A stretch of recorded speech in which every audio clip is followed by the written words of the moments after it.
A partir de agora, você pergunta e a gente responde. Ligue e participe. No ar, respondendo aos ouvintes. Apresentação, Valdenir Cruz. Bem, queridos amigos, queridos ouvintes, estamos começando o nosso programa Respondendo aos Ouvintes. Contamos naturalmente com a sua participação pelo telefone 3386-1400, 3386-1400 e também pela mensagem de WhatsApp, pelo aplicativo WhatsApp 98486-7633. 98486-7633. E também já estamos ao vivo pelo Facebook oficial da rádio. Já temos aqui, acabamos de entrar, mas já temos 20 pessoas aqui participando conosco, que é muito bom. Pedimos a essas pessoas que compartilhem, que divulguem, que convidem amigos para podermos divulgar os ensinamentos doutrinários espírita para mais pessoas, para o maior número possível de pessoas. Você também pode nos ver, nos ouvir pelo site da rádio. Lá você escolhe ver ou assistir, ouvir ou assistir ao vivo, e você pode participar também conosco. Como diz lá o Dinho do GIAP, você pode ouvir, né? Ouvir e ver, né? Você pode ouvir o nosso programa ao vivo. Então participe conosco. A Kátia Peluso acabou de entrar aqui também, curtindo o nosso programa. Obrigado, Kátia. Nós temos conosco aqui hoje, para quem está no Facebook já viu, o Djalma Santos, que está aqui toda semana conosco, o nosso, né, respondedor, né, semanal aqui, toda semana está aqui, e o Antônio de Pádua, que alterna com a Maria de Fátima Miranda, que está aqui conosco hoje também para conversar com você. E nós vamos, como sempre fazemos, começar pelas perguntas que ficaram da semana passada e também por uma pergunta que chegou por e-mail durante a semana. E a pergunta do e-mail, Antônio de Pádua, é do nosso amigo André Cunha. Ele disse aqui: sou do Rio de Janeiro e sou do Templo Ogum Beira-Mar. Gosto muito desta difusão, dessa mistura entre espiritismo, umbandismo, imagino que seja isso, essa difusão. Porém, sou médium de incorporação. É normal a pessoa, dentro de um terreiro de umbanda, ser médium inconsciente? Ou isso não é normal? Pergunta lá o André. André, deixa eu dizer uma coisa para você. São duas coisas diferentes, que uma não interfere na outra, né? Um é a mediunidade. Todos nós somos médiums, uns mais ostensivos que outros, dependendo de cada caso. E no seu caso específico, como você diz, você é médium, que você chama de incorporação. Agora, alguns médiuns ditos de incorporação, eles têm consciência daquilo que o espírito que está se manifestando diz, faz, escreve, pensa. Então ele fica, tipo assim, afastado um pouco do corpo, e ele consegue ver, ouvir, sentir, ele tem consciência do que está se passando. Há outros que não têm essa consciência, eles ficam como se estivessem dormindo, não é bem isso, mas é como se fosse, ficam assim, desligados, digamos, da situação, então não tem consciência do que se passa. O motivo disso, realmente eu não sei dizer a você, mas existem esses dois tipos. Agora, como disse, são duas coisas diferentes. Isso não tem nada a ver com o local onde essa mediunidade é exercida. Não pode ser no terreiro, mas você foi um terreiro... Ogum Beira-Mar. Ogum Beira-Mar. Imagino que seja um banda, né? Num terreiro, pode ser num centro espírita, pode ser no meio da rua, pode ser até numa igreja evangélica que há manifestações. Qualquer lugar que tiver, o espírito vai se manifestar, e o espírito da pessoa que está recebendo, o dito médium, ter consciência ou não, independe do local, isso não depende da geografia do local onde se está. Então, se você está num terreiro, como se diz, e é inconsciente, tudo bem. Se você é consciente, tudo bem também. Tudo bem. Perfeito. Djalma, o que você acrescenta aí para o André? Eu quero ir por partes. Primeiro, médio de incorporação. Na realidade, é médio de imantação, né? Porque o que ocorre na mediunidade é uma justa posição perispiritual. O perispírito se justapõe ao outro, e ali passa-se a informação através do empréstimo, é um empréstimo. E é justamente esse empréstimo do corpo é que tira a ideia do inconsciente total. Não há uma inconsciência total. O médium é sempre senhor do seu corpo, senhor do seu corpo. Então é uma questão mais de evolução. Se o médium é mais evoluído, ele é mais consciente, com certeza mais consciente. Então daí não há necessidade só da moralidade, há necessidade também da intelectualidade. Se ele puder juntar as duas coisas, a intelectualidade e a moralidade, aí sim ele será um médium perfeito, consciente.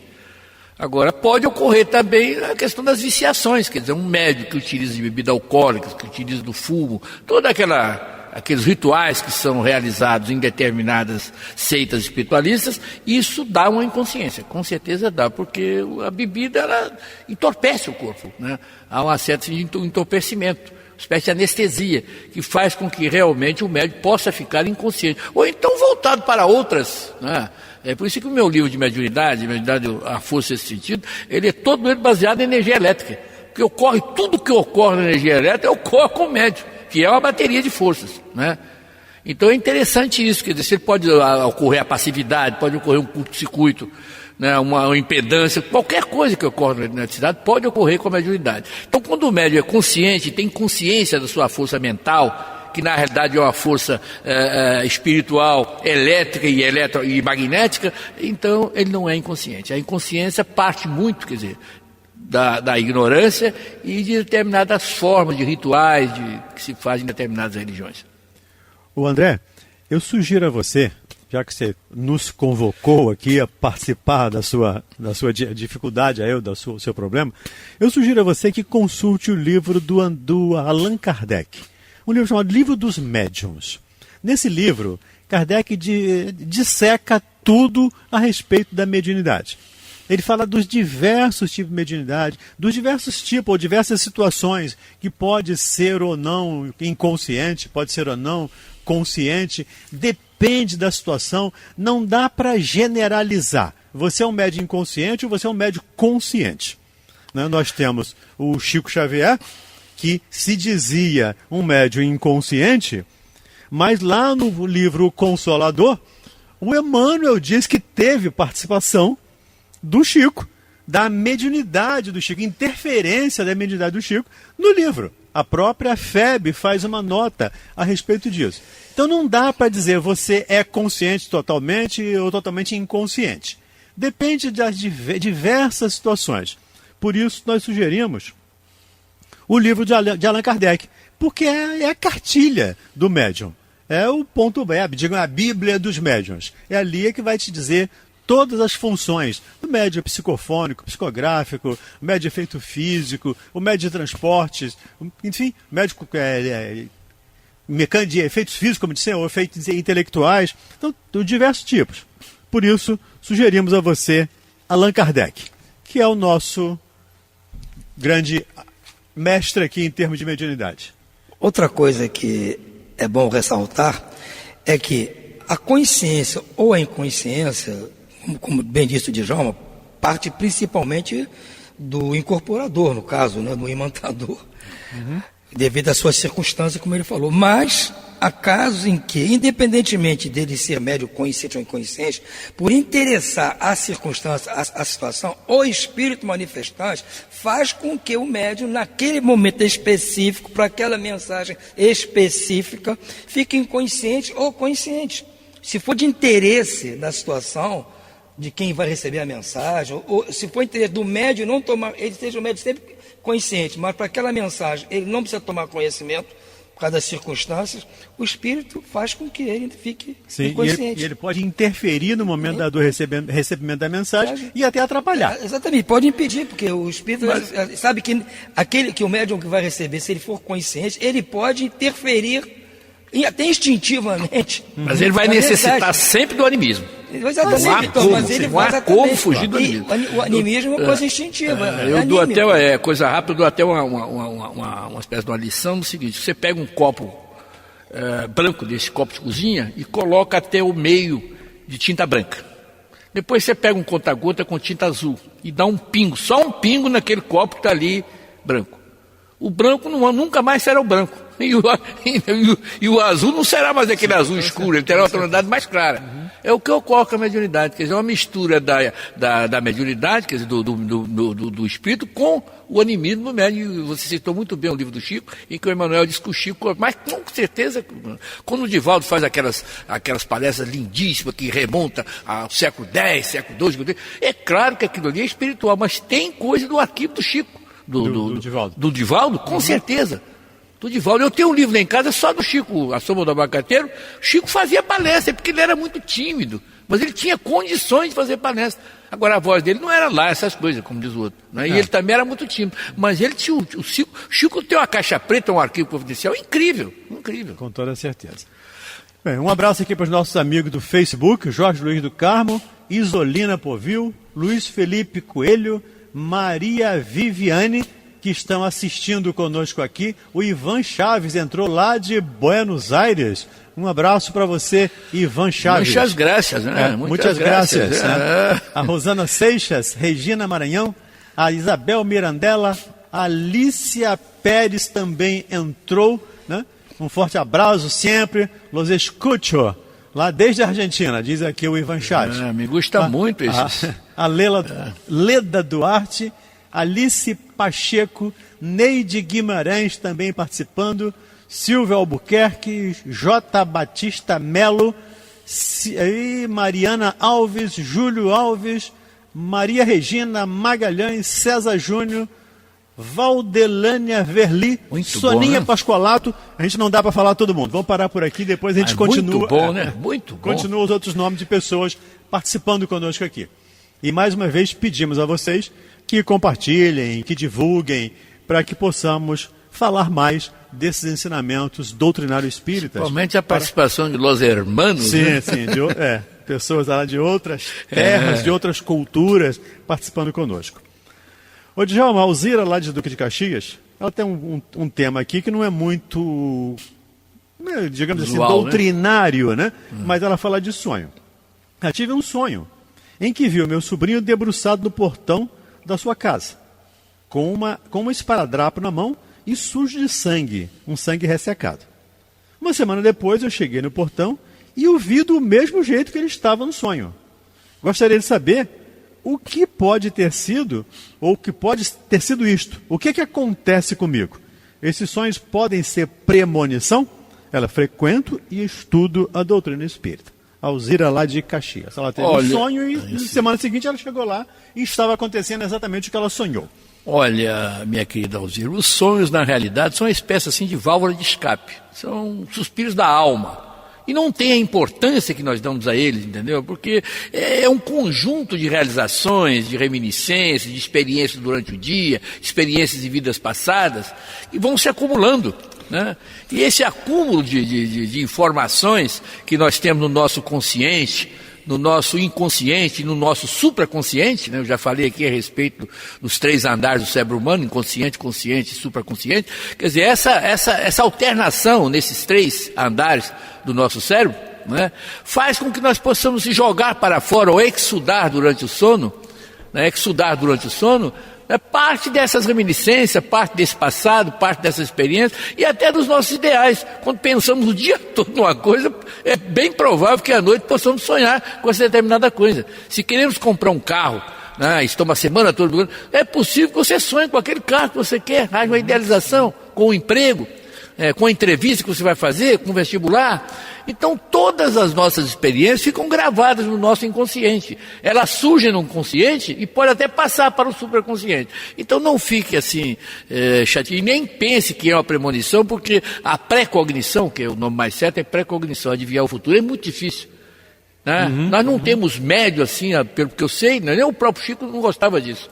O Divaldo também não faz pré-cognição nenhuma, né?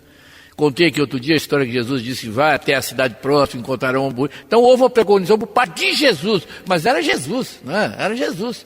É muito difícil essa modalidade mediúnica. O certo, minha querida Alzira, é que você tenha sonhado com coisas com que você pensou, com que você vivenciou durante o dia ou num passado curto ou distante. Antônio, o que você diz para a Alzira? O sonho premonitório dela. Olha, isso é o que realmente pode acontecer com qualquer pessoa, ter esse tipo de digamos, entre aspas, aviso ou não, aí vai depender do merecimento. Às vezes é uma coisa importante para ela ter conhecimento disso. Senão, se fosse uma coisa geral para todo mundo, não seria coisa de importância. Se é uma coisa que acontece raras vezes, com raríssimas pessoas, é porque é uma coisa importante. Agora, eu acho que ela não tem que ficar preocupada com isso. Deve, cada vez que tiver uma ocorrência dessas, vamos dizer assim, um sonho com uma coisa diferente, muito estranha, ela já começar a orar para que, se for uma coisa ruim, aquilo não aconteça. E se for uma coisa boa, ela dê graças a Deus e torça para aquilo que se realiza. E eu lembrei agora de um fato sério que aconteceu quando há mais de quase 40 anos atrás, né, em Madureira. Eu comprava muito jornal o dia, né, naquela época. Então eu li, estava no notícia assim: sonhou que levava um tiro e levou. Meu Deus, isso parece estranho. Aí eu fui ler. Realmente o camarada tinha sonhado, a família disse que ele sonhou que levou um tiro, e ele foi na padaria pela manhã e levou o tiro. Mas levou o tiro por quê? Porque houve um tiroteio, ele foi lá ver o que estava acontecendo. O tiro estava havendo um tiroteio, uma confusão, um assalto na padaria. E ele saiu de casa correndo para ver o que estava acontecendo. Quer dizer, ele contribuiu para que aquilo ali acontecesse. Houve uma contribuição por parte dele. Entendeu? Foi um aviso para ele não ir, né? Era o contrário, e ele fez tudo errado. Interpretar o sonho, exatamente, era um aviso para não ir. Ó, vai ver um tiroteio, ó. Você tomou um tiro, não vou. Então estou vendo um tiroteio, não vou. Mas a curiosidade é mais forte. Toda profecia foi feita para não acontecer. As profecias é um aviso para que a gente... Agora o jornal explorou o fato, com muita propriedade. Sim, claro. Só ler aqui um título dramático.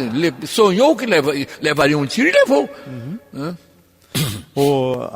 Alzira, existem também alguns livros, principalmente do Hermínio Corrêa de Miranda, que trata desse assunto. Ele tem um livro chamado Condomínio Espiritual, tem outro livro chamado A Memória e o Tempo, onde ele trata dessas premonições. É como se segundo ele, é como se abrisse uma janela e nós pudéssemos ver alguma coisa que ainda não aconteceu, mas que está prevista e que vai acontecer. O que você pode fazer? O Antônio lembrou bem. Orar. Se você teve um sonho desse, não se assuste, porque isso está previsto, é a programação. Ore, né? Peça a Deus para que as consequências sejam as melhores possíveis, mas não tem muito o que fazer. E também sugiro a você estudar o livro dos Médiuns de Allan Kardec. Hoje, acho que o tema do dia hoje é o livro dos Médiuns de Allan Kardec. Que fala sobre sonhos também. Pois é, que também fala sobre sonhos, né? Então, aproveita e dá uma estudada lá no livro. Patrícia Coelho. Patrícia, a tua questão não é doutrinária, né? A tua questão é uma questão de comportamento. O que eu vou fazer? Isso é uma questão muito de foro íntimo, Patrícia. Só você pode decidir o que você quer fazer, o que você acha que é certo, o que você acha que é melhor para você. Porque não se iluda, Patrícia, ninguém sabe o que é melhor para você. Muitas das vezes, nem mesmo nós sabemos o que é melhor para nós. Se soubéssemos, não fazíamos tantas besteiras. Mesmo para nós, a gente faz tanta besteira, então isso é uma questão de foro íntimo, é você com você mesma, é você decidir, é você conversar lá com a sua irmã, ver o que você acha que é melhor, e aí segue a sua vida. Tá bom, Patrícia? Um grande abraço para você. O André de Botafogo. Eu não sou umbandista. Ele pergunta aqui o que é Egum. Vou perguntar aos amigos aqui que eles sabem. Eu já andei... É Egum mesmo, não é Ogum não, é Egum. É uma denominação da própria seita ritualista da Umbanda, da Quimbanda e do Candomblé. Quer dizer, isso é a designação dada pelo homem, né? Como são outras designações, por exemplo, Preto Velho, Vovó Cambina, Maria Mulambo, Maria... isso aí são denominações do homem. Na realidade, por exemplo, o Espírito Maria Mulambo é Maria Antônia José, não sei de quê, são nomes comuns. Criou-se uma ideia que esses nomes assim grotescos e até dantescos poderia dar uma força maior para a entidade. Ela continua sendo exatamente aquele espírito que desencarnou, não melhorou nada. A morte não acrescentou nada na vida dela, entendeu? Nada, a não ser o que ela já tinha. Então, agora aí cria esses nomes pomposos, né? Eu estou dizendo que houve um fato comigo interessante, eu gosto de contar para as pessoas, não sei se ainda tem um tempinho, que eu frequentava a Umbanda ali, já era espírita, mas eu e o Baborixá, meu amigo, era subtenente junto comigo no estado de engenharia, e ele então pediu, João, você não quer fazer lá uma palestra na parte, eram duas partes, uma parte, não tinha parte teórica, só tinha a parte prática. Faça uma parte teórica, lê um livro, tá? Porque para disciplinar um pouco as meninas diziam, Maria do Bulão, Maria Padilha, aquele negócio tudo. Então eu comecei a ler o Fonte Viva, né? Toda sexta-feira, lá na parte era de 2 às 3 e depois 3 às 4 era só imantação de espírito. Então eu li e depois ficava num cantinho parado, né? Enquanto terminava o curso. Um dia ele falou comigo, olha, as irmãs queriam conversar com você não fala nada, não entra naquela fila que entra para consulta. Não, eu só venho fazer o trabalho aqui. Aí então eu falei, mas se elas quiserem hoje, vamos consultar. Aí quando chegou a hora da minha consulta, né, era com a Maria Padilha. E ali, este moço muito bonito, eu disse, menos, irmão, mas o que você deseja? Disse, não, nada, o Baborixá quer falar com eu falando contigo. Mano. Ah, você não quer nada, você não pede nada, meu filho. Mas pede tanta coisa ruim, Cela. Pede para matar, botou o dedo assim. Pede para a mulher do outro largar o marido. Pede para tudo. E eu pensei, meu Deus, quem é o espírito de porco? É o espírito imantado aqui ou é o cara que tem ginásio científico e entra na fila para pedir essas coisas ruins? Então é o encarnado. O mal dessa seita espiritualista, onde se faz a chamada magia negra, não é das entidades não, que sou ignorante, é do encarnado. Como acontecia com o seu Sete lá em Queimado, quando pessoas até da Globo, da Alta Culpa, entravam na fila com uma garrafa de cachaça para obter favores. Você não pode, nesses locais, procurar favores, você precisa ajudar. Perfeito. O André, eu procurei algumas informações a respeito, que Egum, segundo as informações que eu obtive, são espíritos, de uma maneira geral, espíritos que ainda com pouca evolução, o que nós diríamos espíritos ainda imperfeitos, espíritos com dificuldades, e que Kardec chama lá, também vou sugerir Kardec de novo, que a partir da questão 100 do Livro dos Espíritos, questão 100 e seguintes, Kardec dá uma hierarquia dos espíritos. Então ele fala desse tema com bastante propriedade. Como sempre, Kardec fala com propriedade. Então, sugiro a você também, André, que dê uma lida lá a partir da questão 100 do Livro dos Espíritos. É claro que se você puder estudar o livro inteiro, é ótimo. Mas para responder especificamente essa questão, o Allan Kardec, Livro dos Espíritos, questão 100 e seguinte, 101, 102, enfim, ele dá lá a hierarquia, uma escala hierárquica dos espíritos, onde ele fala dos espíritos primitivos até os espíritos puros que vivem lá nos mundos celestiais. Tá bom, André? Um abraço para você, obrigado aí pela sua participação. Antônio de Pádua, a Juliana, lá de Duque de Caxias, diz aqui, meus irmãos são muito problemáticos. Vivem fazendo fofocas, intrigas e sempre estão uns contra os outros e se metem nas piores confusões. Vivem em bares, bebendo, em farras, sempre falam coisas ruins para me atingir. E eu não tenho mais vontade de estar com eles. Eles são nocivos à minha saúde. Minha mãe sofre muito e eu não sei o que fazer. O que é que a Juliana, na sua opinião, ou dentro da opinião doutrinário espírita, o que é que a Juliana pode fazer? Nós já recebemos perguntas parecidas com essa aqui. Sim. Então, a ideia, o aconselhamento, digamos assim, é o mesmo. Veja bem, em qualquer grupo de pessoas, há pessoas que, em tese, são as mais arteiras e as que são mais comportadas. Verdade. Agora, qualquer família, grupo, trabalho, sempre tem. Agora, por que acontece isso? Por que a natureza não previu de ficar só arteiro com arteiro e só comportado com comportado? Não é assim, né? Porque a natureza usa os bem comportados de forma a eles ensinarem os arteiros a deixar de ser arteiro. Porque o arteiro nunca vai deixar de ser arteiro convivendo só com os arteiros. Ele tem que ter um convívio com quem possa lhe dar um exemplo do que é o correto. Se nós, num grupo de família, somos ou nos consideramos como do grupo dos bem comportados, não adianta nos afastar dos arteiros. Porque eu posso, se for no meu trabalho, eu posso trocar de emprego. Se for num clube que eu frequento, eu posso deixar de frequentar o clube. Mas da família, eu não vou conseguir me afastar. Não vou conseguir largar. Ainda mais quando envolve irmãos. Fosse parentes mais longe, tudo bem, mas irmãos é complicado. Então, se nós achamos que nós fazemos parte do grupo dos bem comportados, temos é que ajudar aqueles que nós achamos que não são comportados a se tornarem comportados. Essa é a nossa incumbência. É para isso que nós viemos encarnar naquele grupo de pessoas, para nós sermos o exemplo. Mal comparando, é como o Cristo disse, o médico não vem para os sãos, o médico vem para os doentes. Quando reclamava que ele andava cercado de pessoas de má vida. Ele falou, eu não vim para ficar com os justos. Eu vim para ficar com os injustos. Com os doentes. Com os doentes. Então, se você está nesse tipo de situação, se você é desse tipo de pessoa, se considera do grupo dos bem comportados, você tem que fazer tudo para que os outros deixem de ser. Aconselhando, falando, orando por eles. Quando tiver que ir lá, antes de ir, ore, peça ajuda.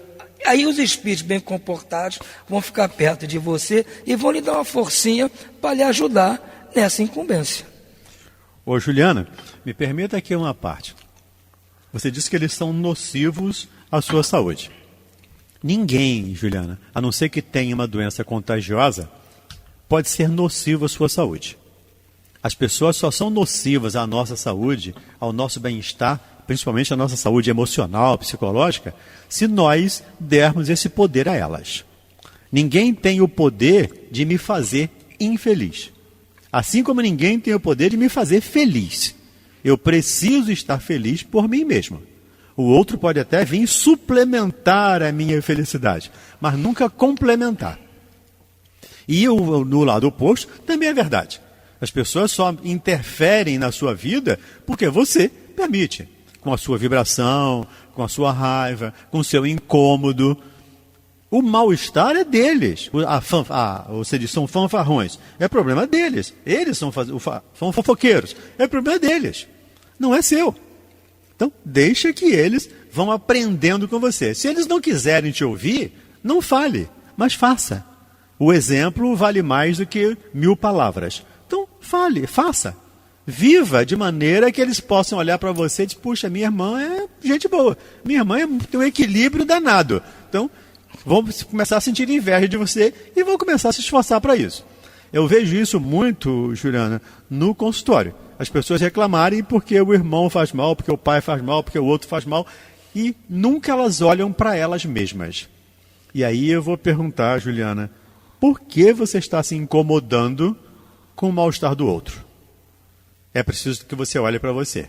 Sempre que eu tenho um incômodo em relação ao mal-estar do outro, eu preciso olhar para mim para saber por quê. Porque enquanto você não responder essa questão, você não vai ter paz, digamos assim. Tá bom, Juliana? Mas vamos passar aqui para o Djalma, que o Djalma que é o nosso mestre aqui, o nosso professor aqui. Não é nada disso. Mas eu tenho, sim, algumas coisinhas para falar para nossa amiga aí. Primeiro, a vinculação sanguínea, os laços sanguíneos, não é um acaso. É algo muito sério. É uma preliminar para uma família espiritual. Então, se ela fugir agora dessa responsabilidade, ela vai encontrar essa responsabilidade mais lá à frente. Isso é um tipo de obstáculo que, se a pessoa desviar, fizer um atalho, vai encontrar lá à frente. Isso é a primeira parte. Na segunda parte, você falou muito bem, é uma questão de exemplo. Zele pelo seu comportamento diante dos outros. Não permita que os outros possam falar mal de você. Possam verificar qualquer coisa ruim em você. Então, se você fizer isso, demonstrar para eles que você é uma pessoa boa, aliado às preces, tem que fazer prece, de preferência culto lar. Claro que eles não vão aceitar porque são arredios ainda, mas possa fazer com a sua mãe ou até sozinha. E durante o culto lar, quando você orar a Jesus, você pode fazer aquela pergunta de Saulo que eu gosto muito. Senhor Jesus, o que queres que eu faça? O que eu posso fazer com meus irmãos? Me dê as diretrizes para que eu possa acalmá-los, para que eu possa trazê-los para o lado do bem. Agora, isso precisa ter persistência, continuidade, não pode ser uma vez só, entendeu? E com o tempo você vai notar que eles vão melhorando, mas vão melhorar muito, muito, muito, mesmo porque fazem parte do seu coração. Os nossos familiares fazem parte do nosso coração, não é uma brincadeira, é uma coisa séria. Eles não estão preparados, nós não estamos preparados para isso ainda, mas vai chegar uma hora, e eu citei aqui até fora do ar, que eu passei domingo agora que passou, lá com meu filho no Leblon, mas foi maravilhoso passar o domingo com meu filho, já com 43 anos, e que já teve problemas, que nós já notamos isso aqui, mas que agora está tudo normal, porque eu orei muito, mas muito mesmo. Graças a Deus. E oraram comigo, Valdemir, todo mundo que soube do meu problema, orou comigo, e hoje está normalizado. As coisas acontecem com todo mundo, não é só com você, com todas as pessoas têm problemas.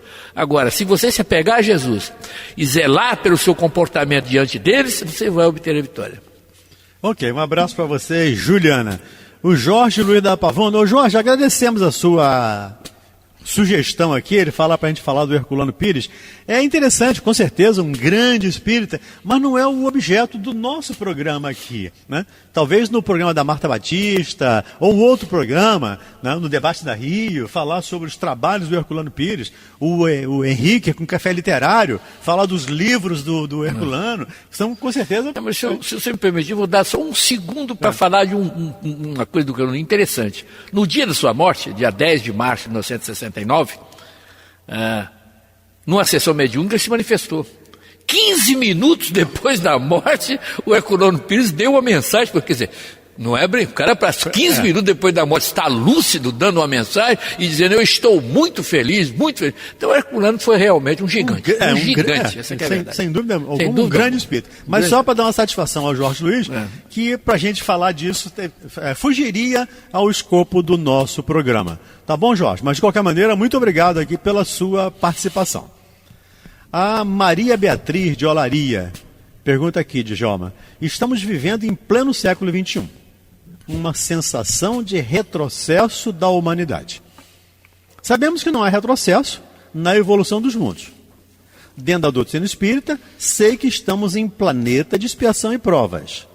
Mas por que agora temos tanta informação e o homem está mais distante de Deus? Pergunta a Maria Beatriz, lá de Olaria. Olha, Maria Beatriz, não há retrocesso. E o homem não está mais distante de Deus, está mais perto de Deus. Essa semana passada, agora, uma notícia maravilhosa pela televisão. Esse ditador da Coreia do Norte aceitou dialogar com a Coreia do Sul e vão se unir agora, as duas Coreias. Como aconteceu com a Alemanha Oriental e a Alemanha Ocidental. Se uniram, voltaram a se unir novamente. E as duas Coreias vão se unir. Foi feita uma reunião, ele já participou da reunião, então está tudo se encaminhando para o armistício, para a paz. Às vezes demora um pouco, nós precisamos ter paciência, né? Eu assisti uma palestra com o Divaldo há muitos anos atrás, uns 20 anos, e o título é interessante: Deus não tem pressa, o homem é que é apressado. Nós somos apressados, queremos para ontem, queremos a gratuidade, queremos o automatismo. E não existe esse automatismo, essa gratuidade que nós desejamos. Então, minha querida amiga, vamos aguardar mais um pouco. As coisas estão se ajeitando bem, né? Até o nosso amigo lá, o presidente dos Estados Unidos, já maneirou um pouco, ele estava tão nervoso no início, já está calmo, tranquilo. Então vai ficar bem, vamos ficar bem. O Brasil também está se ajeitando. Há uma convulsãozinha, mas as coisas estão se ajeitando. Antônio, o homem está distante de Deus mesmo? Está mais distante de Deus? Eu queria saber qual é o dado que ela tem para dizer que hoje o homem está mais afastado de Deus. Quando é que o homem esteve mais perto de Deus? Em que época da humanidade que o homem esteve? Em que época, digo, sinceramente? Antes de Cristo, vamos eliminar logo. Antes de Cristo, não estava. Então, depois de Cristo, quando as pessoas iam para a igreja obrigadas, iam só para cumprir tabela. Os rituais. Então, ir a uma igreja não significa estar perto de Deus. Perto de Deus é cumprir a palavra de Deus, como o caso se for das Coreias, é promover a paz. Na verdade, bem-aventurados os pacíficos, porque verão a Deus. Então, isso sim é motivo de júbilo. Agora, frequentar templos não significa estar perto de Deus. E eu desafio quem me prove que no passado o homem estava mais perto de Deus.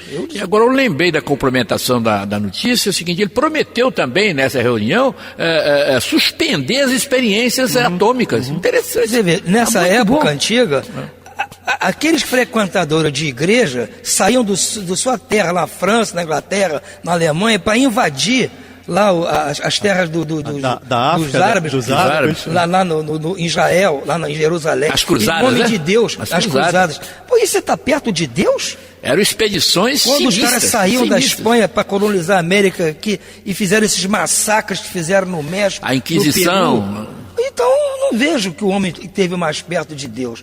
Hoje, é possível alguém fazer o massacre que fizeram lá no México, com os astecas, com os maias, ou no Peru, ou como você falou, a Inquisição? A igreja tem o poder hoje de levar alguém a ser queimado porque é um herege?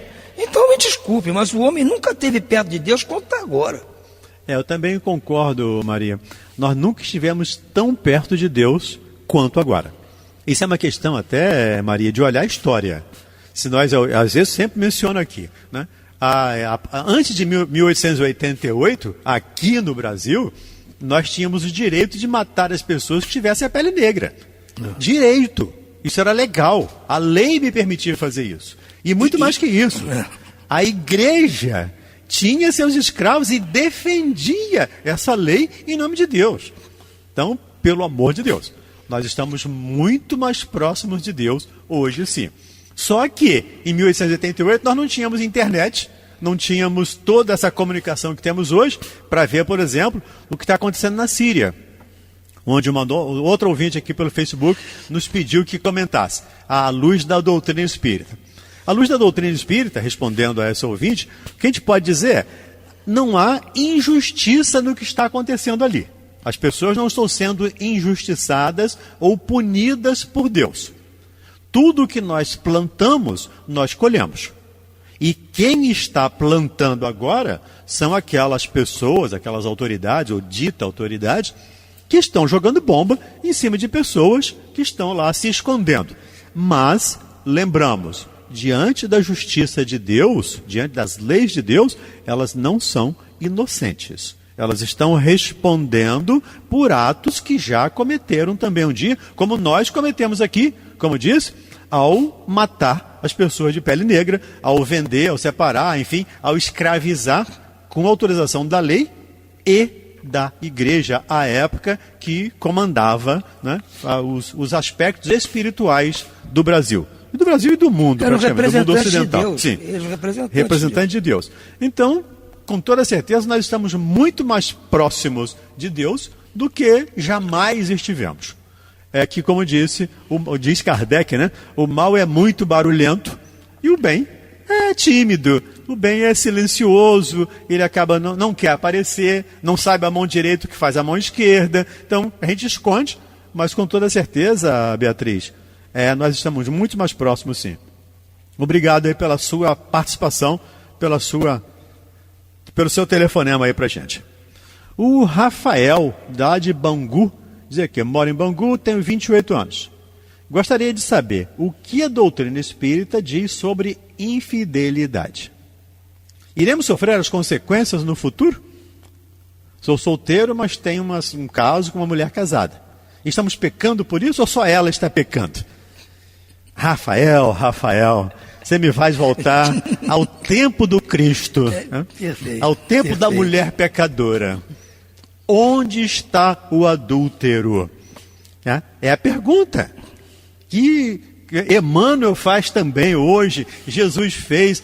Onde está o adúltero? Como? Nós temos que responder sim, Rafael, por cada pensamento nosso. Aquele que olhar para uma mulher com desejo de adulterar, já adulterou, diz o Cristo. E você está perguntando se você vai responder pelo seu ato físico? É claro que vai, Rafael. Não sei como, não tenho a mínima ideia, isso eu não tenho conhecimento nem autoridade para isso.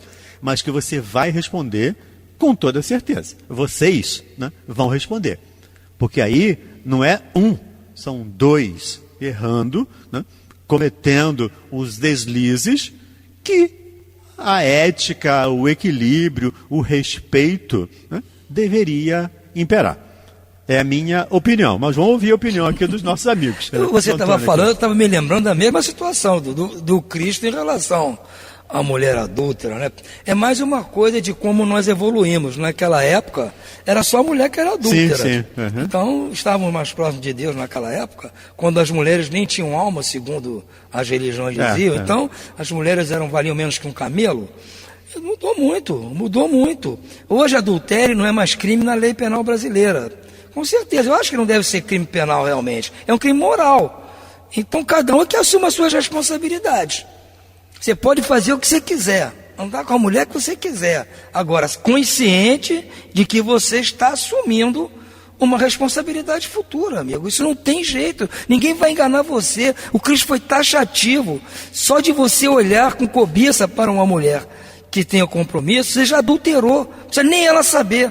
Aí sim você adulterou sozinho. Se essa mulher casada olhasse para você com cobiça, sem você tomar conhecimento, ela tinha adulterado sozinha. Mas você chegaram a um acordo, os dois, conscientemente. Então, amigo, assuma a sua responsabilidade.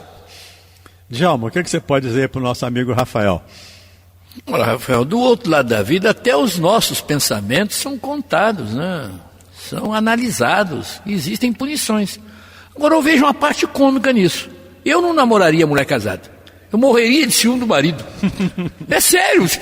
Já pensou, você termina um encontro saudável e depois saber que ela vai cozinhar para o cara, vai lavar a roupa do cara. Peraí, isso é terrível isso. Olha, você não é ciumento, viu, Rafael? Com certeza não, porque isso aí é muito ruim. Rafael, um grande abraço para você, Rafael. Fique com Deus. O Camilo, lá do Engenho de Dentro, Engenho Novo, faz aqui uma série de situações. Camilo, de certa maneira nós já respondemos a sua situação hoje. Ele tem uma amiga que se envolveu com outra pessoa que é mais velha e que tem dificuldades financeiras e que usa droga, etc. E que essa pessoa está maltratando, agredindo a amiga. E disseram que isso é karma. Não, isso não é karma, amigo, Camilo, né, Camilo? Isso não é karma. Isso foi uma opção dela. Ela fez a opção de estar com ele. Isso a gente pode dizer, Camilo, dentro de um processo psicológico, a gente pode dizer que isso é um processo de autopunição. Isso é um outro caso. Eu me entrego para o algoz. Eu dou a minha cabeça para o cutelo. Aí mas é uma opção pessoal. Talvez ela não saiba, muito provavelmente, ela não saiba por que está se entregando a esse sacrifício, num processo inconsciente. Mas que ela está se punindo com toda certeza. E como eu disse anteriormente aqui, ninguém agride o outro psicologicamente sem que o outro permita. E fisicamente, nós temos leis. Né? Se alguém agride fisicamente, tem a Lei Maria da Penha, tem a Delegacia da Mulher, tem tantos meios que ela pode procurar. Então, é ela buscar ajuda. Agora, a primeira ajuda que ela precisa, na minha opinião, é uma ajuda psicológica. Tá bom, Camilo? Se é sua amiga, conversa com ela. Mas se ela quiser continuar, é a opção dela. Aí você não pode fazer nada. E, de novo, a pergunta que eu fiz anteriormente aqui para a amiga que estava preocupada lá com... A Juliana, que estava preocupada lá com o mau comportamento dos irmãos. De novo, né? Por que isso te incomoda tanto? O que te incomoda é preciso que você saiba, é preciso que você conheça, é preciso que você veja, para você poder trabalhar isso de uma maneira equilibrada. Que fora do equilíbrio você não vai ajudá-la. Tá bom, Camilo? Um grande abraço para você. Fique com Deus. A Vânia, lá de São Gonçalo. Gosto muito de ouvir esse programa porque é muito esclarecedor. Vânia de Porto da Pedra, um abraço para você, Vânia. Obrigado pela sua participação. Também o Álvaro de Souza. Sou morador de Realengo. O programa é muito esclarecedor. Obrigado, Álvaro. A Márcia de Olaria. Desculpe, mas não concordo que o sonho é só sonho. Já sonhei com um velório e um cemitério que nunca fui. E 3 meses depois foi a minha madrasta que morreu. Mas, Márcia, foi exatamente isso que nós falamos. Da janela que se abre, eu mencionei inclusive aqui livros do Hermínio Miranda, que eu falei A Memória e o Tempo e falei O Condomínio Espiritual. Livros onde ele narra a situação de premonição. Os sonhos podem ser premonitórios. Sugeri inclusive o nosso amigo aqui que sonhou, a nossa amiga que sonhou, que lesse o livro dos médiuns, onde fala lá dos sonhos, das premonições. É um tipo de mediunidade. Nós não discordamos disso, não. Então é natural que sonhemos e temos... não é natural. É natural sim, mas não é comum. É uma coisa rara.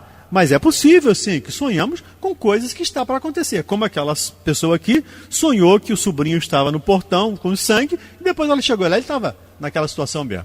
Então isso é um fato. Tá bom, Márcia? Um grande abraço para você. A Maria Clarice, lá de Petrópolis, também, boa tarde, amigos, sempre ouvindo. Obrigado, Clarice. Um grande abraço para você. O nosso amigo aqui que não se identificou, 2515.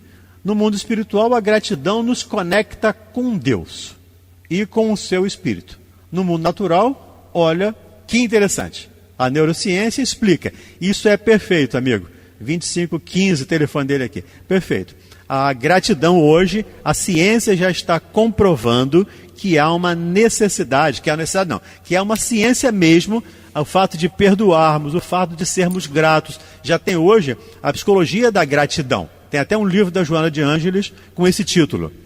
Tem a psicologia positiva do Selinger, do Martin Selinger, que também fala de estarmos bem, do otimismo, de estarmos bem, de estarmos para cima, de estarmos equilibrados. Nos ajuda na saúde mental. Tem um livro do Fred Luskin. Eu fico mencionando livros aqui porque livros sempre nos esclarecem. Chamado O Poder do Perdão, onde ele mostra cientificamente o quanto é importante perdoarmos. Por isso, é necessário que tenhamos isso em mente. O perdão àquele que nos ofende e também o auto-perdão. Isto é fundamental que trabalhemos isso também. Tá bom? Um grande abraço para você. Diga, se você me permite, o Herculano Pires tem uma frase a respeito da ingratidão. Ele diz o seguinte: o ingrato nunca é aquele que não pode retribuir, é aquele que esquece. Eu achei interessante. O ingrato é aquele que esquece. A Regiane Santos aqui pelo Facebook. O Valdenir deu uma excelente explicação sobre Eguns. Que bom, Regiane, que eu não, como eu disse, eu não sou um bandista, não conheço muito bem, né? Mas que bom que você conhece, então me diz aí. A Wanda Soares também. Aqui estou também na escuta, na Penha. Também a Marinalva. Aline Carvalho, lá de Irajá. Um abraço, Aline. Vilma Santos. Maíra Monteiro. Um abraço, Maíra. Tudo de bom. Maíra Monteiro, a ex-esposa do Gerson Monteiro. Um abraço para você, Maíra. Obrigado pela sua participação aí, pela sua audiência. A Vilma também dos Santos participando, Leila Alves participando, Alba Valéria Azevedo, Soraya Férez, Ana Cristina Lousada, Dilma de Freitas, Valdelânia Veril. E acabando meu tempo, o Pablo já colocou uma musiquinha para dizer que acabou meu tempo, não dá para falar mais. Nós estamos fechando aqui o primeiro bloco do programa. Voltaremos em alguns minutos. Um abraço, até já.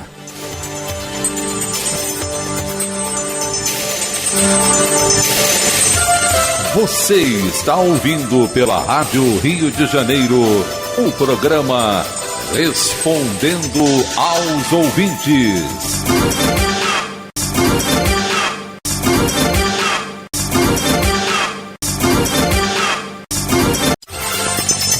Voltamos a apresentar Respondendo aos Ouvintes.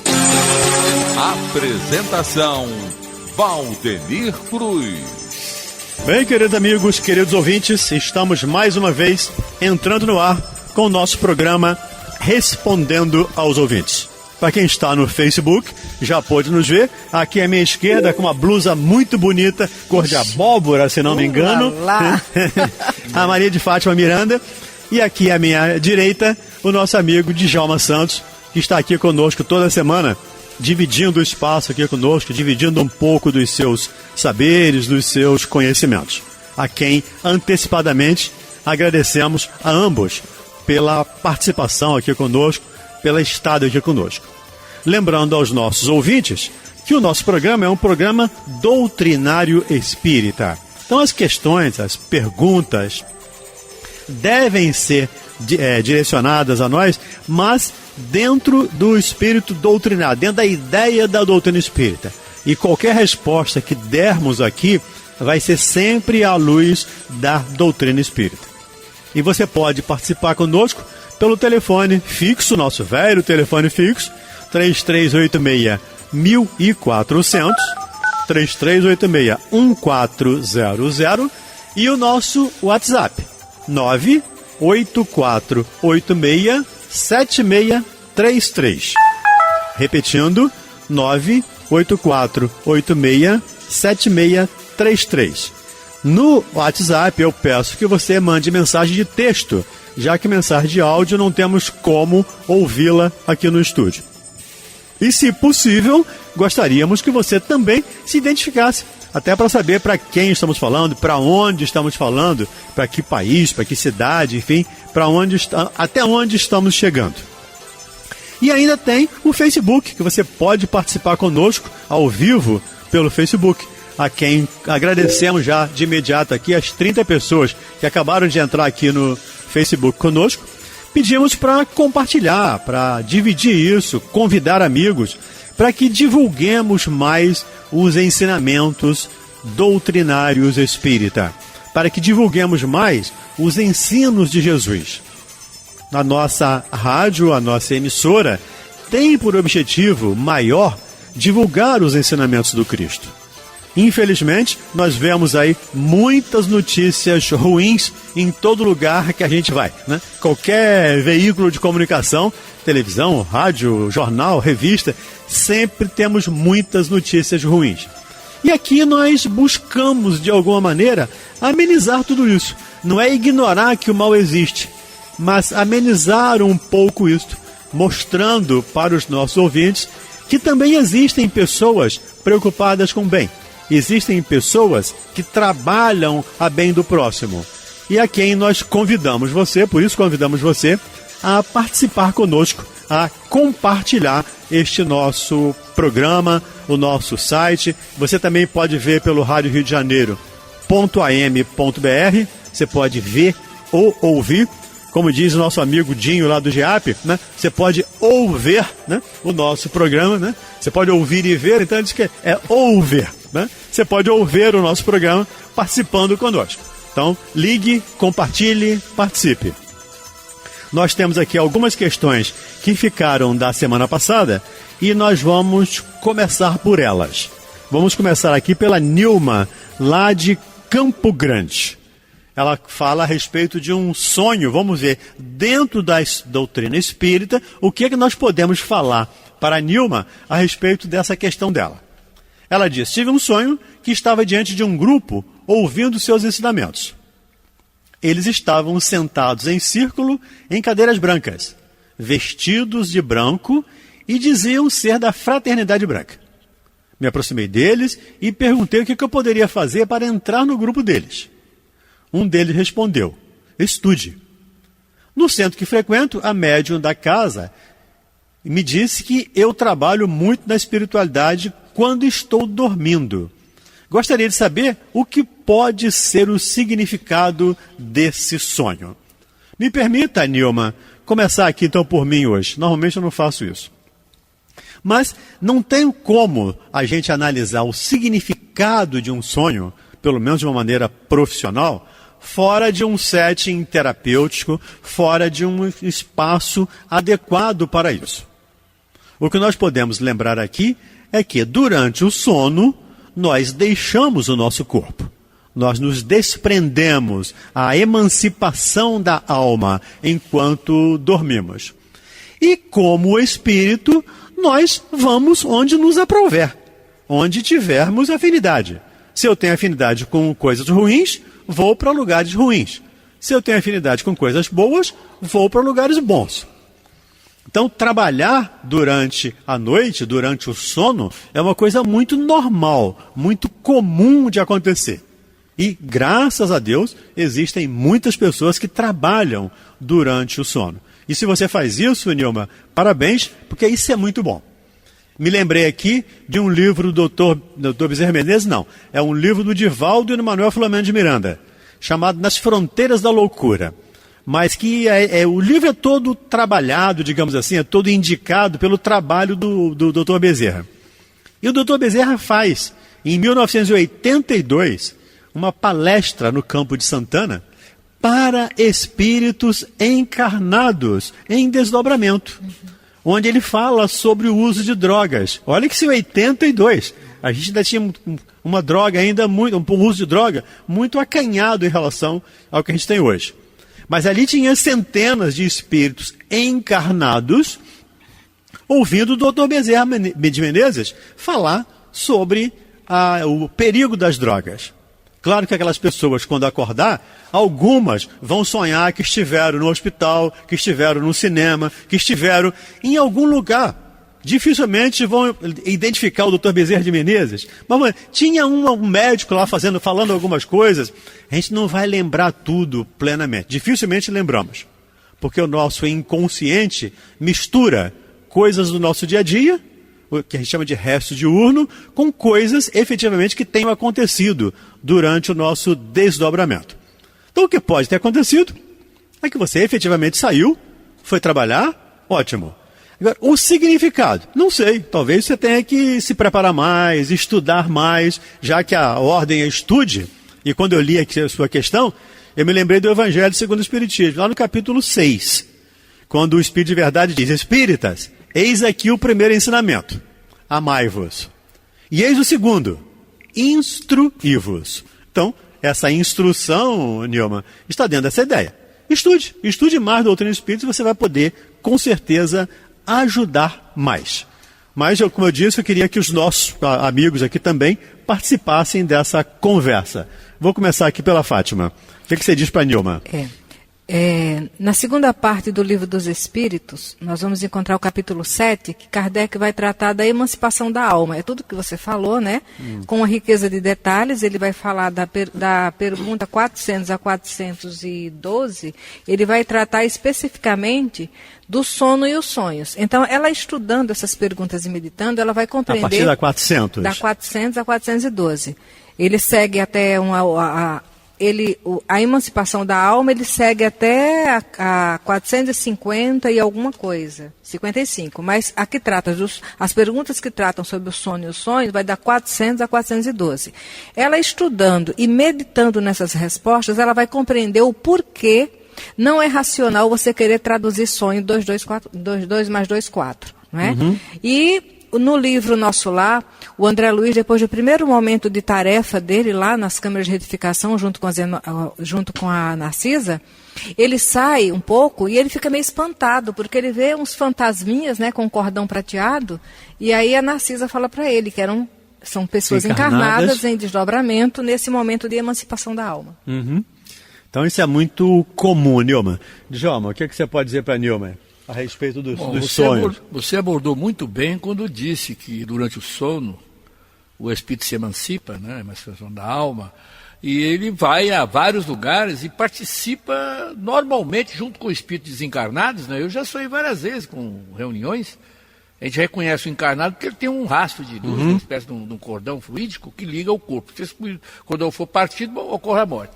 Então, ele exerce uma atividade normal. Eu coloco como sendo assim um cavalo e um cavaleiro. Então você tem um cavalo e tem um cavaleiro. Durante o sono, esse cavaleiro desce do cavalo, né? Às vezes fica ao lado do cavalo, às vezes se afasta a longa distância do cavalo, e às vezes fica ao lado do cavalo e passa junto com o cavalo. Esse que passa junto com o cavalo é aquele que está ligado às viciações, ligado ao que é ruim, né? Mas quando ele só fica do lado e observa, não acontece nada. E outros têm aquela intuição, aquele poder de se afastar do cavalo, que é o corpo. Aliás, muitas religiosidades, regiões assim, espiritualistas, chamam o médium de cavalo. Médium de cavalo. Isso aí já não é uma invenção minha, não. Deixa eu só falar uma palavrinha aqui, Djalma, para não confundir as coisas. Porque às vezes a gente fala as coisas e não fica bem esclarecido, as pessoas às vezes não entendem bem. O Djalma não está chamando aqui ninguém de cavalo. Não. Ele está usando uma metáfora para dizer o corpo é como o cavalo. O espírito é o cavaleiro. Exatamente. Ora, o cavaleiro está montado, está em vigília, está acordado. Ora, ele está apeado, do lado, fora do cavalo. Ele está longe, né? E ora ele está longe, exatamente. Fazendo coisas boas ou fazendo coisas ruins, como dissemos aqui anteriormente. Tá? Só para ficar claro aqui, para não ficar dúvida na resposta. Perfeito. É isso. Tá ok, Nilma? Espero que tenha esclarecido você aqui. Agora tem a respeito de fazer confusão, de às vezes não entender, a gente falar e não explicar direito, né? Tem uma questão aqui da Suzana, lá de Copacabana, que é para você, Djalma. Essa aí eu vou pedir para você comentar e depois também a gente faz um comentário em cima. Ela diz aqui: senhor Djalma, boa tarde. Outro dia, escutando o programa Música e Mensagem, o senhor fez um comentário dizendo que as mulheres que têm filhos com parto cesariana não são mães de verdade. Bom, senhor Djalma, eu tenho 4 filhos, todos nascidos de parto cesariana, pois não tive passagem para tê-los de parto natural. Fico pensando naquelas mulheres que morreram de parto por não ter o recurso abençoado da medicina por parto cesariana.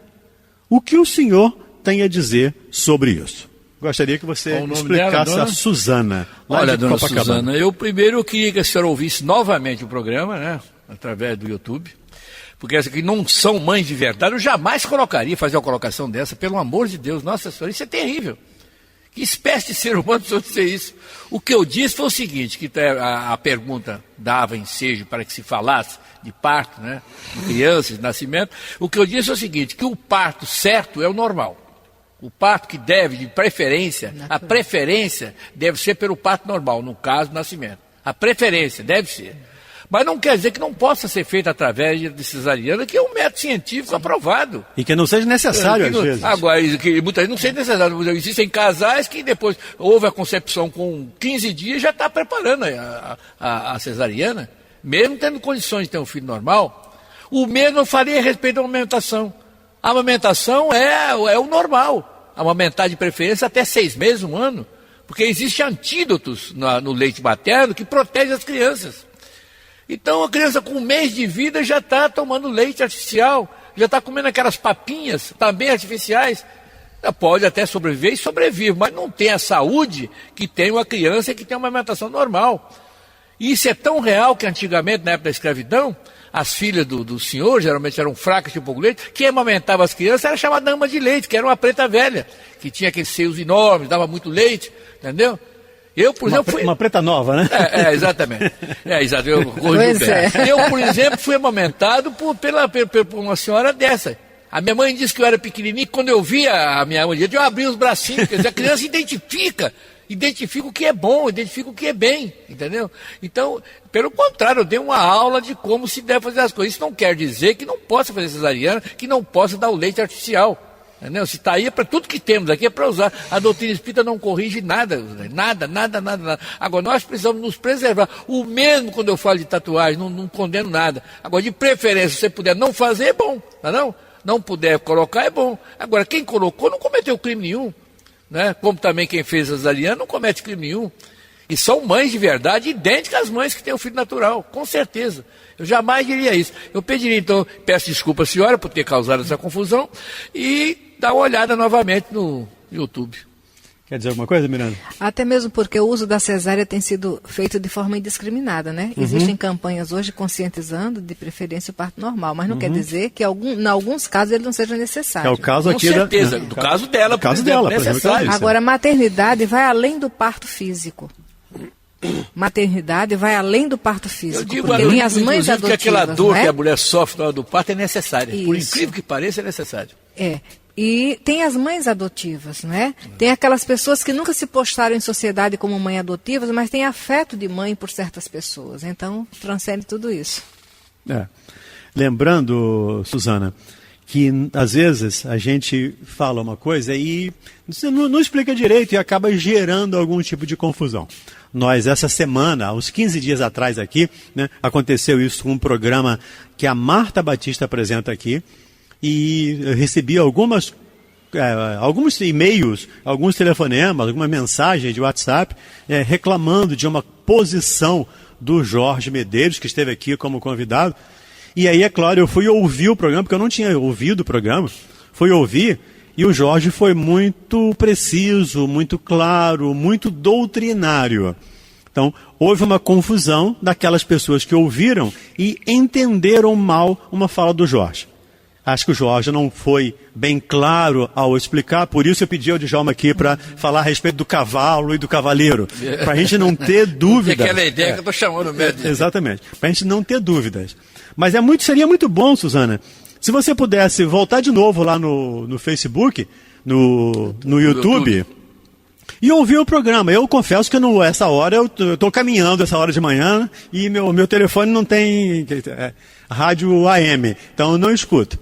Mas seria interessante de você ouvir de novo, e se for o caso, até nos escrever. Não, realmente o Djalma fez isso, ou o Djalma não falou. Isso aí eu tenho certeza.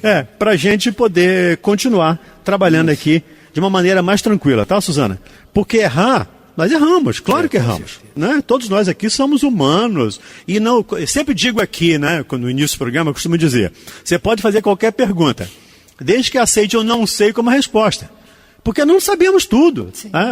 Eu sempre brinco com a Miranda, ela tem aqui um monte de livros aqui para consultar, né? Está aqui o livro dos Espíritos, o Evangelho, para consultar, para poder responder minimamente embasado. Agora que a gente erra, com certeza erra. Sem erro não há aprendizado. Sim, né? Claro. E havemos de refletir que uma coisa, olha, se você dá uma resposta equivocada com propósito, ele já não é mais nem erro, já é maldade, é perversidade. Sim, Então, e quando vocês, né, mandam essas notícias para a gente vai lá, olha e corrige, se for o caso. Muitas vezes já corrigimos coisas aqui e não temos nenhuma vergonha. E ela tem direito de reclamar. Claro, eu errei, vou corrigir, se for o caso, a gente vai corrigir mesmo, sem nenhum problema. Agradecemos muito, Suzana, a sua participação. E parabéns aí pelos 4 filhos, né? 4 espíritos reencarnantes. Está me devendo 2, eu tenho 6. Inclusive, eu falei sobre até meus filhos, todos eles foram aumentados durante um ano, com certeza. E todos os 6 partos foi normal, porque houve possibilidade de ser normal. Pois é. Mas se tivesse fazer cesariana, nós faríamos, com certeza. Com certeza. Bem, aí voltando aqui então aos nossos ouvintes aqui, que deixaram questões aqui da semana passada. Ana Valéria, lá de São Gonçalo. Começa você, Djalma. Ela diz, onde é que se diferencia o livre-arbítrio, a vontade de Deus e a influência dos espíritos em nossa vida? Onde está a diferença, onde está o limite entre a vontade de Deus e o livre-arbítrio e a nossa vontade? Como é que funciona isso aqui, segundo a doutrina espírita? Vamos começar pela evolução. Quando o espírito imortal parte lá do início, né? Um princípio espiritual, e passa pelo mineral, pelo vegetal, pelo animal e chega ao homem. Quando chega no homem, ele recebe 2 instrumentos importantíssimos, que é o pensamento contínuo e o livre-arbítrio, que os animais não têm. Então, ao chegar ao homem, o espírito imortal recebe o livre-arbítrio e o pensamento contínuo. Com o pensamento contínuo, ele vai co-criar juntamente com Deus, utilizando o pensamento contínuo. E o livre-arbítrio é a liberdade de escolher. Deus nos dá essa liberdade de escolher. Não é a capacidade. O nosso erro é pensar que já temos a capacidade. Não temos. Temos a liberdade. Não sabemos escolher ainda. E essa liberdade de escolher é do homem. Não há interferência de Deus, não há interferência de espírito, não há interferência nenhuma. Você pode até ser insinuado, sugestionado, mas a última palavra é sua. Você é o dono do seu destino. O homem é o único responsável pelo seu destino, é um caçador de si mesmo. Então não há por parte de Deus nenhuma pressão nesse sentido. E o livre-arbítrio funciona aqui e funciona do outro lado da vida, continua do outro lado da vida, funcionando essa liberdade de escolher. A parte final, qual é que eu falei? Que eu já falei sobre... a vontade e a influência dos espíritos. Os espíritos podem influenciar, com certeza. Estarão nos influenciando sempre. Como diz o Paulo, temos uma nuvem de testemunhas ao nosso lado. Agora, prevalece a nossa vontade. A nossa vontade já é o esclarecimento. Porque primeiro o livre-arbítrio, depois o livre-arbítrio está aliado ao instinto. Primeiro o instinto, depois a razão e depois o juízo.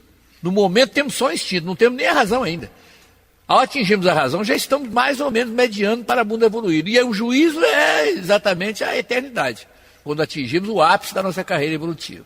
Até lá, vamos continuando fazendo escolhas certas e escolhas erradas. Escolhas certas e escolhas erradas. As escolhas certas vão nos dar paz, alegria e felicidade, e as escolhas erradas vão nos dar dor, sofrimento e aflições. Miranda, o que você diz aqui para Ana Valéria, lá de São Gonçalo? essas diferenças todas aqui. Você que está aí com os livros, a Miranda está sempre com um livro aqui para a gente consultar, para não ter problema. O Djalma falou, livre-arbítrio é liberdade de escolha, né? Então, quando nós vamos estudar a doutrina espírita e vamos pegar lá no mineral, é regido pela lei de atração. Né? Um elemento ligando-se a outro pela lei de atração, que já inicia lá. Perfeito. Nos animais é o instinto, como ele falou. Agora, livre-arbítrio com conotações morais, só o espírito com E maiúsculo consegue fazer. Né? E nós vamos compreender, André Luiz, quando ele diz que a humanidade da Terra tentou em cerca de 200 mil anos, que somente há 40 mil anos conquistou a razão. Quando o homem conquista a razão, esse livre-arbítrio é que ele ganha conotações morais, porque o raciocínio direciona ele para o certo e para o errado. A influência dos espíritos, na hora que eu me proponho a algo, eu já estou sinalizando, né, com quem eu vou sintonizar. E ali essa influência vai ficar maior.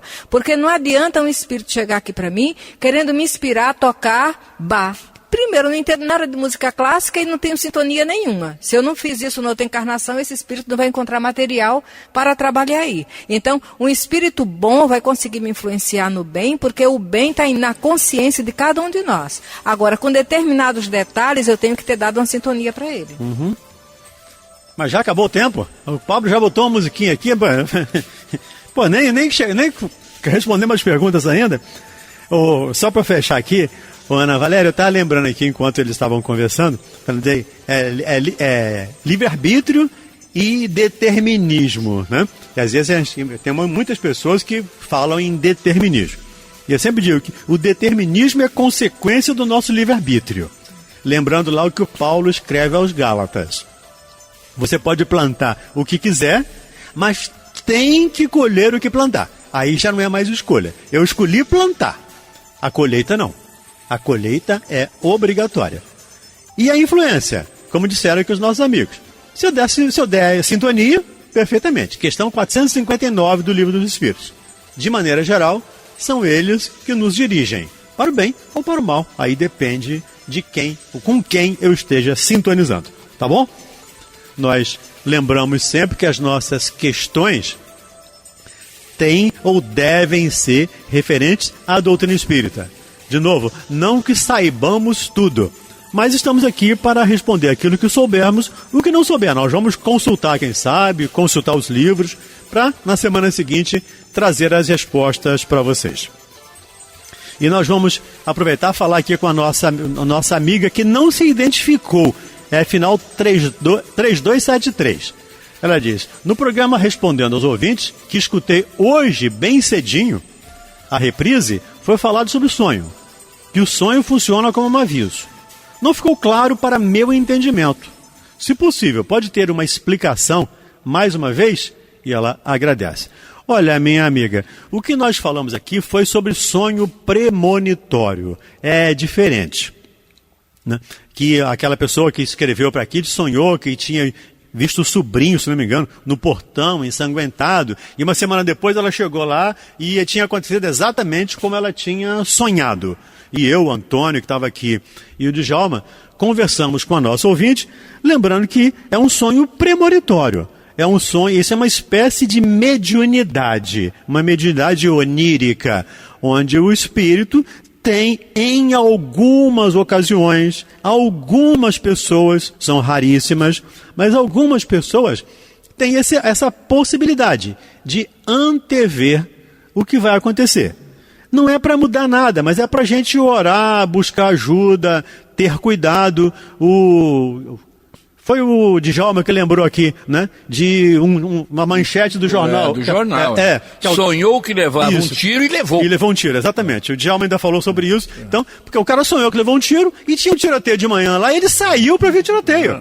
Então, a padaria estava sendo assaltada, houve um tiroteio, ele saiu correndo e foi lá ver o que Isso aí fica difícil, né? Ele já tinha sonhado, é para não acontecer. Exatamente. Quando ele sonha, é para não acontecer. Exatamente, era uma prevenção. Era uma prevenção, mas e aí ele acabou indo, ele buscou aquilo. Foi de encontro, né? Foi isso que nós falamos aqui, tá bom? Espero que tenha esclarecido você. Caso não, continue nos escrevendo, continue participando. E a questão 412 aqui do Livro dos Espíritos também explica, claro, muito melhor que nós, isso. Sugiro a você que dê uma lidinha lá no livro do Kardec, Livro dos Espíritos, Allan Kardec, questão 400 até a 412, falando sobre sonhos, tá bom? E mais uma vez vamos falar sobre sonho, que o tema sonho hoje está bastante intenso. A Maria da Vila da Penha. Ela diz: a minha nora tem um sonho que se repete há algum tempo. Ela sonha que um homem mal encarado a persegue. E aparece outro homem para defendê-la. Mas o tal homem mal encarado passa a perseguir esse homem que a defende. Gostaria de uma orientação para ajudá-la a entender esse sonho. O que ela pode fazer para parar de sonhar com esse tal homem? Me permitam de novo começar aqui, né? Ô, Maria, né? Primeiro você tem que saber se a tua nora quer parar. Né? Se isso está incomodando, se está fazendo algo mal para ela, né? Porque pode ser que ela não se incomode com isso e aí ela continue sonhando sem problema. Mas o que acontece? Nós falamos aqui da emancipação da alma. Quando nós vamos dormir, nós nos emancipamos do nosso corpo, usando a metáfora do Djalma, o cavaleiro deixa o cavalo, né? Então o espírito deixa o corpo e vai para onde ele quiser. E claro que na pátria espiritual nós temos amigos, mas também temos muitos inimigos. E esses nossos inimigos, obviamente, vão nos perseguir, na medida do possível. Como temos amigos, amigos também vêm nos ajudar. O que não é entendível, compreensível aqui, é um espírito do mal atacar um espírito do bem. O que você diz aqui, né? Vem um para defendê-la, entendendo que seja bom, você não disse isso, e ainda assim ele sofre. O que ela pode fazer? Orar, ler mais antes de dormir, ler páginas edificantes, orar e buscar uma casa espírita. Aí, Maria, eu não sei se você é espírita ou se ela é espírita, mas buscar uma casa espírita para trabalhar, para ajudar esse espírito que a persegue. Eu conheço um caso desse, né? Pessoalmente eu conheço um caso desse, que depois de algum tempo de perseguição, trabalhado numa sessão mediúnica, numa casa espírita, ele foi esclarecido que não devia mais persegui-la e foi embora, seguiu o caminho dele e foi, né, seguir a vida dele. Pode ser, Maria, que por aí você possa, ou o centro possa ajudá-la. Mas acima de tudo, é a sua nora que precisa se ajudar, principalmente com comportamentos doutrinários espírita, com comportamento ético, moral. O que você pode dizer aí para Maria da Vila da Penha? Foi objetivo, né? Lembrando que ela pode também, antes de dormir, ler o Evangelho, fazer um culto, né? Porque essa situação de ser perseguido e receber proteção faz parte dessa dualidade humana no estágio que nos encontramos. Então não adianta querer decodificar que o perseguidor é fulano e o protetor é Beltrano. Mas se existe isso e é frequente, que ela desenvolva o hábito da boa leitura antes de dormir, da boa música, da meditação e da oração. Né? E o dia a dia. Porque nós temos que ver como é que nós nos comportamos durante o dia. Porque às vezes, durante o dia, nos fazemos perseguidores dos outros. Através de pensamentos indevidos, sentimentos indevidos, desejando mal, falando mal, olhando mal do outro, não é? É tudo uma questão de conduta sintonia também. Djalma, o que você pode dizer alguma coisa para Maria, da Vila da Penha, sobre o sonho dela aí? De um modo geral, são reminiscências do passado e até do presente. Mas quanto ao passado, Deus coloca uma névoa, não permite que ele seja aflorado. Mas para que isso aconteça, é necessário um preparo para dormir. A maioria das pessoas não se preparam para dormir. Essa que é a verdade. E a Maria citou muito bem o culto evangélico no lar. Você inicia esse trabalho, essa terapia caseira, que é o culto no lar, depois de alguns meses, não precisa nem anos, depois de alguns meses você já está com a sua casa totalmente preparada. Você atrai espíritos superiores que passam a te assessorar e não permitem que esses espíritos, no caso malfeitores, possam entrar na sua aura, porque nós temos uma aura. E essa aura, ela é colocada às escâncaras. Ela é aberta durante o nosso sono, quando ela é aberta para o público, né? E aí entra a lei das afinidades, das atrações, que a Maria tão bem elucidou, dizendo que tudo aquilo que você fizer durante o dia vai te comprometer para o bem ou para o mal. E ainda tem o passado embutido nisso aí. Então precisamos nos precaver com o culto no lar, para que nós possamos dormir a noite toda. Eu não sonho, acho que uns 4 anos não sonho. Graças a Deus. Não lembra dos sonhos. Não gosto de sonho. Não lembra dos sonhos. Não. O Alonso Marques da Pavuna, o que é psicometria? Por que Allan Kardec não tratou desta faculdade no Livro dos Médiuns? Eu já o li e não encontrei. O Alonso, eu não tenho de cabeça todo o Livro dos Médiuns. Confesso que, se você está dizendo, eu vou, em princípio, acreditar no que você está dizendo.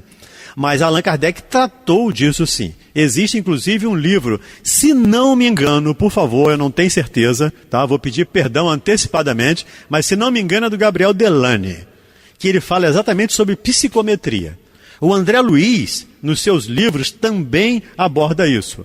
É a capacidade que um médium tem de tocar num objeto e saber a origem do objeto, quem foi o dono daquele objeto.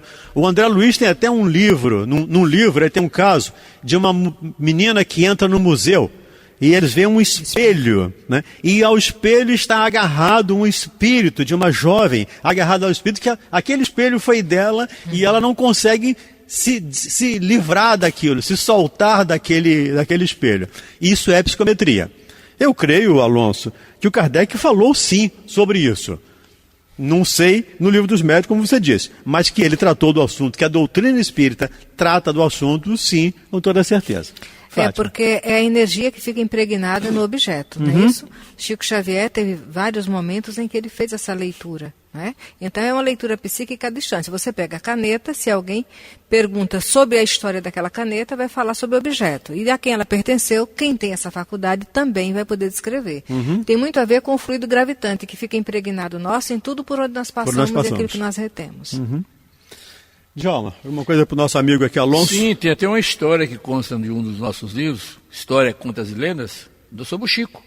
É a história de um anel. Uma família, um pai de família com sua esposa, vai até o Chico e diz para o Chico o seguinte: estamos com obsessores lá em casa, muitos obsessores.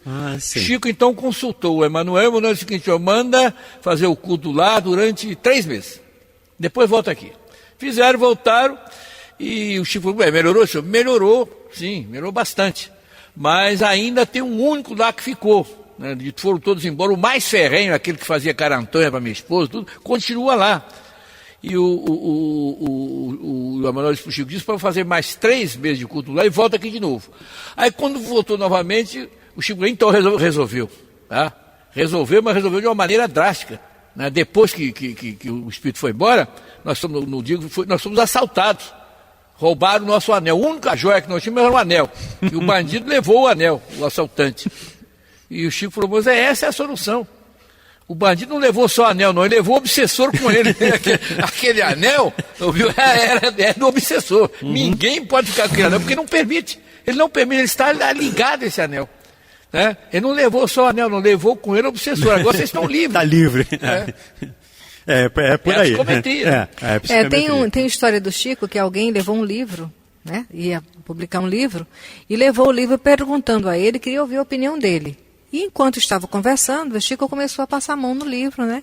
E a conversa foi. No final do diálogo, ele deu parecer sobre o livro. Então ele fez a leitura do conteúdo ali, sem necessariamente parar para ler o livro todo. Ok, Alonso. Se a gente não esclareceu, por favor, volte a escrever. A gente vai continuar estudando. Como dissemos, não sabemos tudo. A gente vai continuar estudando aí. Mas o estudo é com eles, né?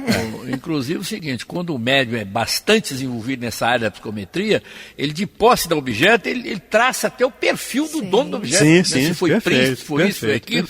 Esses objetos antigos que estão em museus, o cara pega um daqueles objetos e diz: esse aqui pertenceu à rainha tal, príncipe. É interessante, viu? É uma mediunidade dificílima, mas ela existe. Perfeito. O Henrique, lá de São Gonçalo, diz aqui: gostaria de fazer uma pergunta baseada no que os senhores falaram. Eu não lembro de termos abordado isso aqui, tá, Henrique? Sobre o Apocalipse. Eu não me lembro, pelo menos eu não me lembro disso. Se Jesus nunca foi para longe da terra, por que ele diz que cedo venho sem demora? Como voltar sem ter ido? O Henrique, me permita lembrar aqui. Nós não podemos pegar um texto sem contextualizá-lo.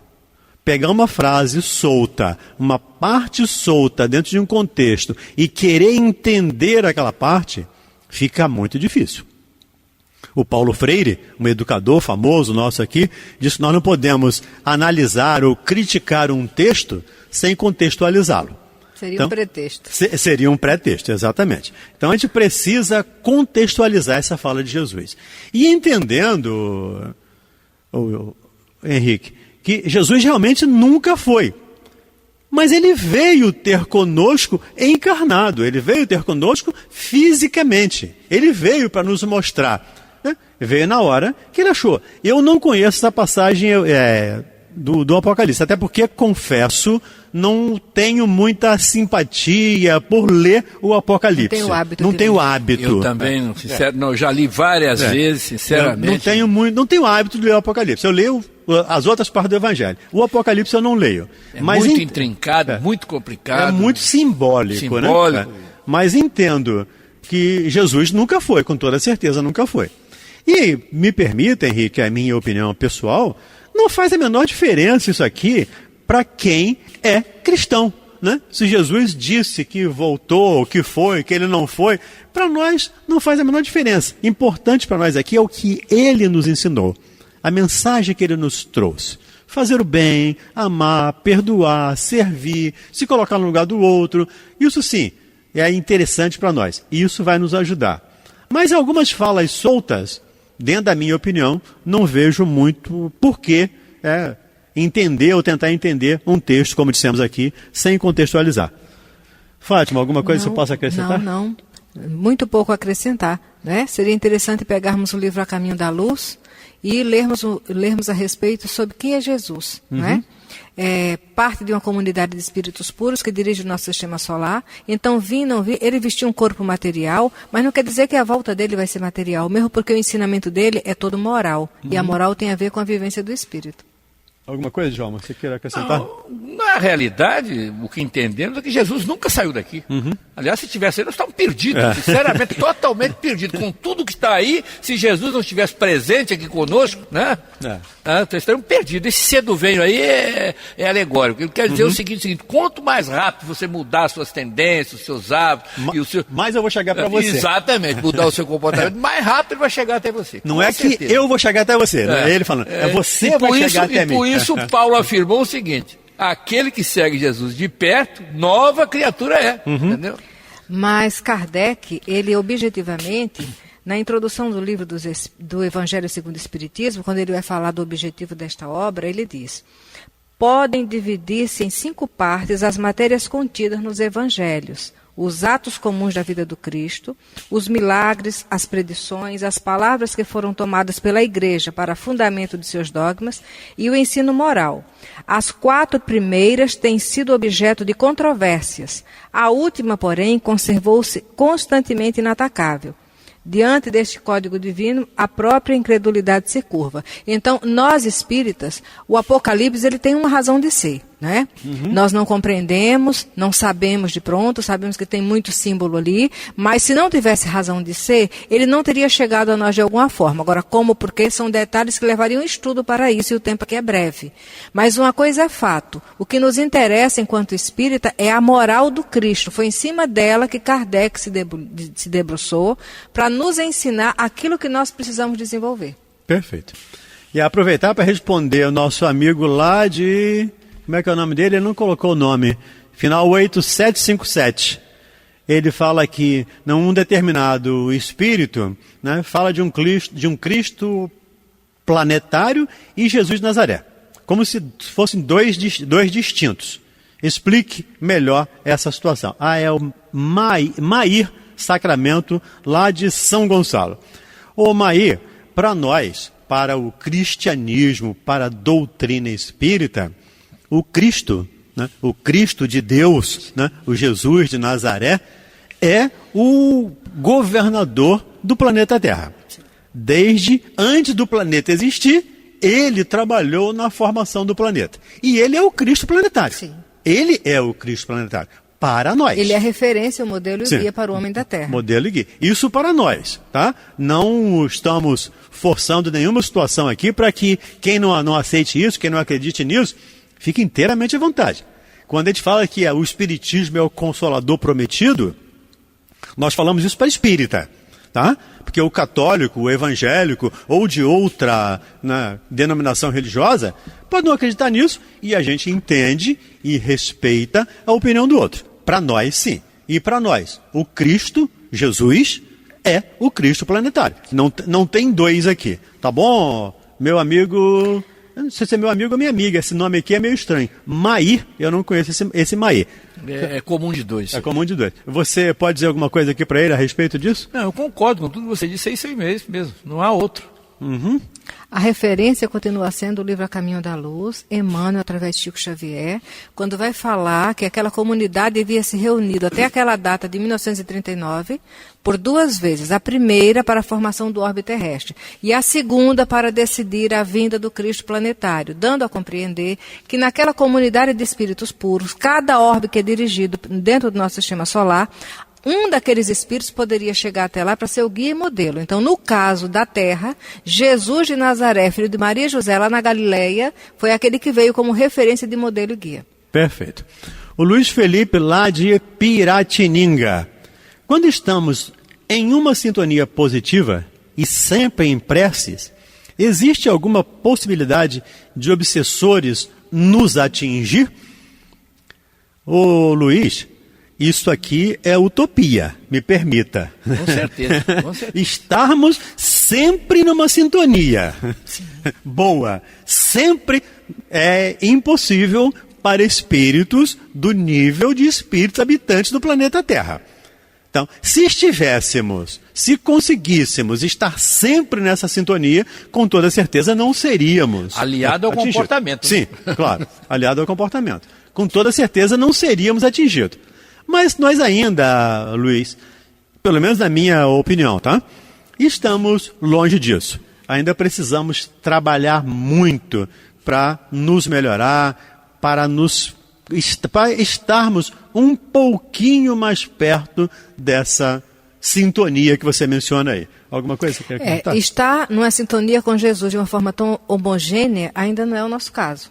Não é? Uhum. E Jesus diz assim: nem todo aquele que diz Senhor, Senhor entrará no reino dos céus, mas aquele que faz a vontade do Pai que está nos céus. Quem faz a vontade do Pai, quando qualquer espírito a nível de obsessor se aproxima, ele vai ser envolvido, porque quando nós vamos ler, aí não é estudando espiritismo, mas é quando nós vamos estudar a vida de Francisco Cândido Xavier, as biografias dele, os momentos em que ele teve a presença de espíritos tentando de alguma forma prejudicar, esses espíritos foram identificados por ele e através da oração foram envolvidos e apacentados, não é?